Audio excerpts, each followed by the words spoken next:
Hello दोस्तों, नमस्कार। हमारे YouTube चैनल में आप सभी का स्वागत है। दोस्तों, आज हम एक छोटा सा ओवरव्यू देना चाहेंगे आपको साइबर क्राइम के बारे में। दोस्तों, मैं आपको बताना चाहूँगा कि आज दिन पर दिन साइबर क्राइम बढ़ते जा रहा है। हमारे डाटा लीक हो रहे हैं हर जगह से, हमारे व्हाट्सएप से, हमारे ईमेल से, हमारे फ़ोन से। अधिकतर कई सारे ऐसे एप्लीकेशन पड़े हैं, हम उनको अनयूजुअल एक्सेस दे देते हैं जो कि हमारे काम के लायक नहीं रहते हैं। दोस्तों, जो चीज़ मैं आज हम आपको बताने जा रहा हूँ, या भी जो भी चीज़ हम आपसे के साथ आज डिस्कस करने जा रहे हैं, अगर आप पढ़ाई करते हैं तो आने वाले एग्जाम में यहाँ से आपको कई सारे बेनिफिट मिल सकते हैं। आपको साइबर क्राइम के बारे में एक छोटा सा ओवरव्यू देना चाहेंगे जो कि आपके लिए हेल्पफुल होगा आपके एग्जाम टाइम में। दोस्तों, हम यहाँ पे आपसे बात करना चाहेंगे 3 पॉइंट के बारे में। जो होता है हमारा अंडरस्टैंडिंग अबाउट साइबर क्राइम, दूसरा हमारा है वो common type of cyber crime, और तीसरा है वो हमारा कम्बैटिंग साइबर क्राइम। दोस्तों, हम बात करना चाहेंगे साइबर क्राइम होता क्या है, डेफिनेशन एंड स्कोप। पहला हम डेफिनेशन के बारे में जानेंगे, फिर हम जानेंगे इसका स्कोप कितना है, कितना बड़ा इसका साम्राज्य है। दोस्तों, साइबर क्राइम वो चीज होती है, cyber crime refer to illegal activity conducted using computers और internet including hacking, data theft and online fraud. जो साइबर क्राइम रेफर करता है इलीगल एक्टिविटी को, जो कि हमारे कंप्यूटर और इंटरनेट द्वारा किया जा रहा है आज के टाइम में, हमारे डाटा को चोरी करने के लिए, ऑनलाइन फ्रॉड करने के लिए, हैकिंग करने के लिए, हमारा लैपटॉप, मोबाइल, कंप्यूटर हैक करने के लिए किया जाता है। वही चीज साइबर क्राइम कहलाता है।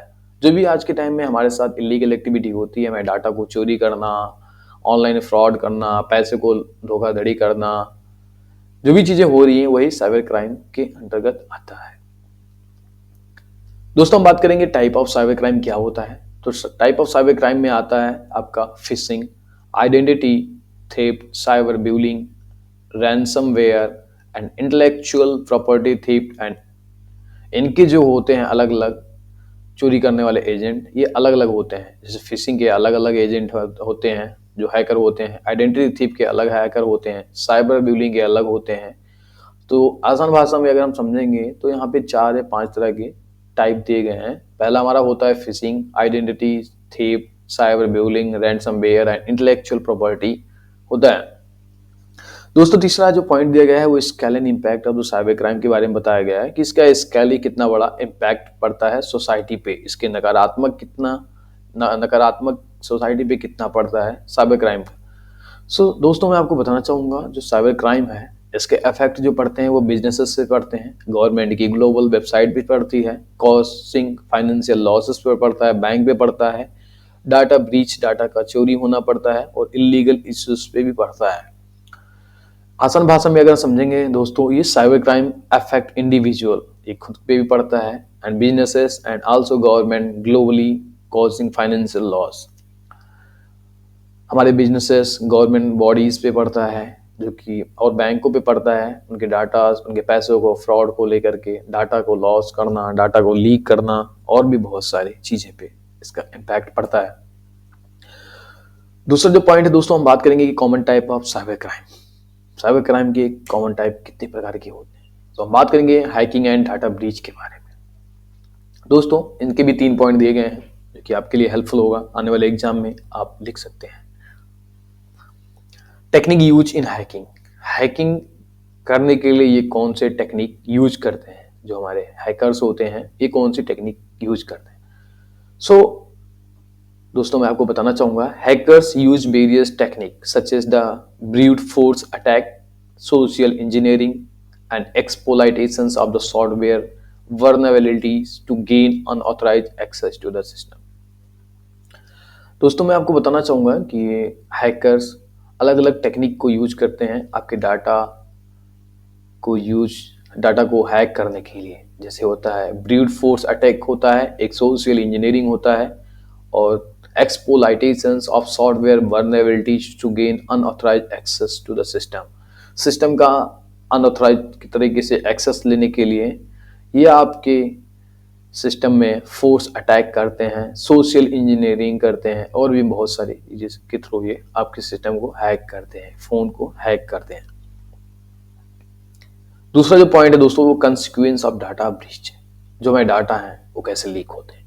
सो data breach can be lead to the financial losses. अगर आपका डाटा ब्रीच होता है, डाटा चोरी होता है, तो उससे आपका फाइनेंशियल लॉस हो सकता है, जो कि दोस्तों कस्टमर का ट्रस्ट बिल्कुल टूट जाता है, लीगल रिप्रिकॉशंस होता है, सिग्निफिकेंट डैमेज होता है ऑर्गेनाइजेशन का। दोस्तों एक एग्जांपल के थ्रू हम इसको समझेंगे। सपोज बैंक में आपका पैसा जमा है, सपोज बैंक का डाटा लीक हो गया, आपका पैसा चला गया। So loss of customer trust, यहाँ पे बैंक के ऊपर जो कस्टमर का ट्रस्ट है वो बिल्कुल से खत्म हो जा रहा है। किसी ऑर्गेनाइजेशन को बर्बाद करने के लिए ये लोग डाटा की चोरी करते हैं। नोटेबल डाटा ब्रीच इंसिडेंट होता क्या है, ये high profile example include Equifax data breach 2017 में हुआ था, और the Yahoo data breach which affected over 3 billions account.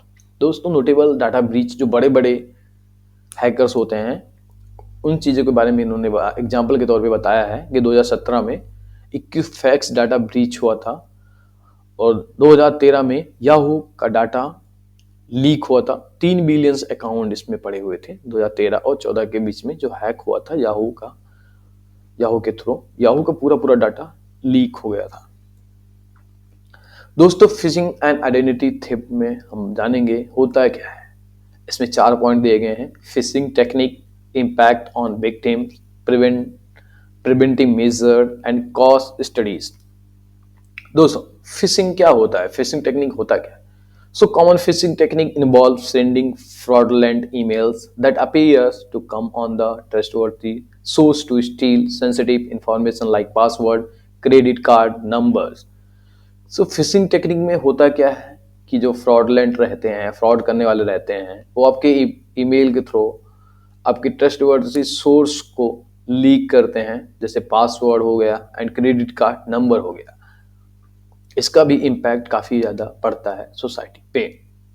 जैसे victim of phishing and identity theft can suffer financial loss, long term credit damage, emotional distress and legal issue related to the fraudulently incurred डेब्ट। इसमें सीधा सीधा बताया गया है कि इसका इम्पैक्ट कितना पड़ता है। वही विक्टिम एंड आइडेंटिटी को चोरी करके फाइनेंशियल लॉस हो जाता है, लॉन्ग टर्म क्रेडिट डैमेज हो जाता है, बहुत सारी लॉस हो जाती हैं। इसके बारे में बताया गया है।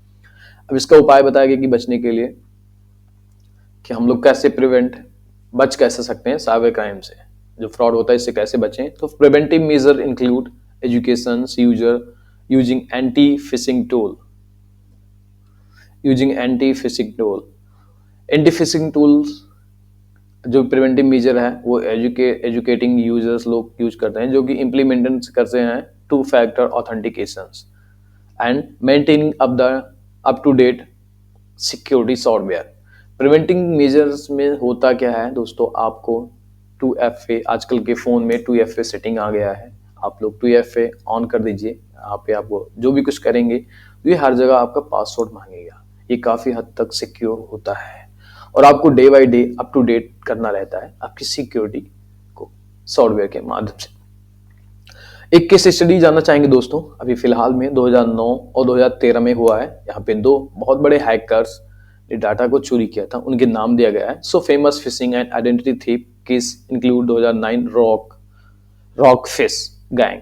रॉकफिश गैंग ने 2009 में एक आइडेंटिटी थीफ केस के फाइल में पकड़े गए थे। इन्होंने आइडेंटिटी चोरी किया था and target data breach which is compromise millions of customer credit and debit card accounts. दोस्तों 2013 में इन्होंने आइडेंटिटी थीफ की चोरी की थी, और एक और है हमारे फिश गैंग की, जिन्होंने 2013 में इन्होंने टारगेट किया था millions of customer credit card and debit card account को हैक करने का। तीसरा दोस्तों हम कंबैटिंग साइबर क्राइम के बारे में जानना चाहेंगे। ये होता क्या है दोस्तों, इसमें पॉइंट दिया गया है लीगल एंड रेगुलेटरी मेजर में होता है 2 पॉइंट है, international law and conventional. Second है हमारा नेशनल साइबर क्राइम पॉलिसीज। सो पहला हम जानेंगे कि इंटरनेशनल लॉ एंड कन्वेंशंस होता क्या है। So international law and convention provide a framework for collaborations among national nations to tackle cybercrime, ensuring a unified approach and legal consistency. International law and conventions provide a framework, ये अपना एक अलग से framework provide करते हैं एक nation से दूसरे नेशन को कोलैबोरेशन करने के लिए और ट्रैकल करते हैं साइबर क्राइम को, ताकि एक दूसरे को हेल्प हो सके। जो दूसरा है वो नेशनल साइबर सिक्योरिटी पॉलिसीज। दोस्तों जो दूसरा हमारा है वो नेशनल साइबर सिक्योरिटी पॉलिसीज के बारे में बताया गया है। नेशनल साइबर सिक्योरिटी पॉलिसीज आज crucial in outlining the strategy and measure the countries take to protect their digital infrastructure from cyber threat.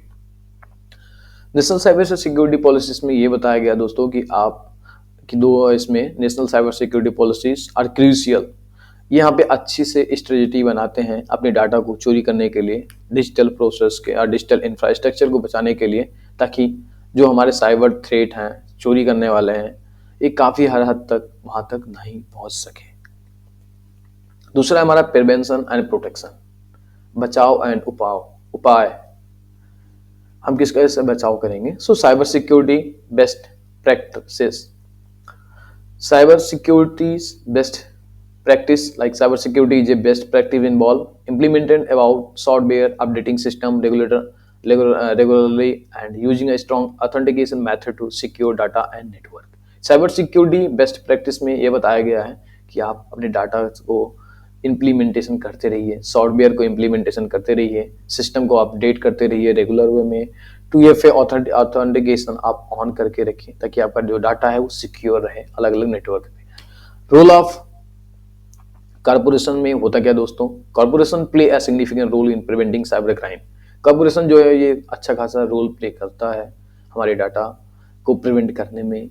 Investing in advance security technology, ये advance level का technology provide करता है हमारे data को save करने में। And training employees on the cyber security protocols. Public awareness and education में बताया गया है कि raising public awareness and in providing educations on cyber threat and essentials to empower individual to recognize their respond to potential cyber attack efficiency. Public awareness में बताया गया है public को जागरूक करने के लिए कि बाय एजुकेशन के माध्यम से साइबर थ्रेट कैसे हमारे डाटा को चोरी करते हैं और एक एम्पावर वे इंडिविजुअल करके हम कैसे उनको कम बैक करके अपने डाटा को अटैक होने से बचा सकते हैं। दोस्तों आज के लिए इतना ही, मिलते हैं हम आपको नेक्स्ट वीडियो में। अगर आपको फुल वीडियो चाहिए साइबर क्राइम के ऊपर में और बहुत ज़्यादा डीपली, तो आप कमेंट करके आप हमको बता सकते हैं, आप अपनी राय कमेंट में दे सकते हैं। मिलते हैं दोस्तों अगली वीडियो में। जय हिंद, जय भारत।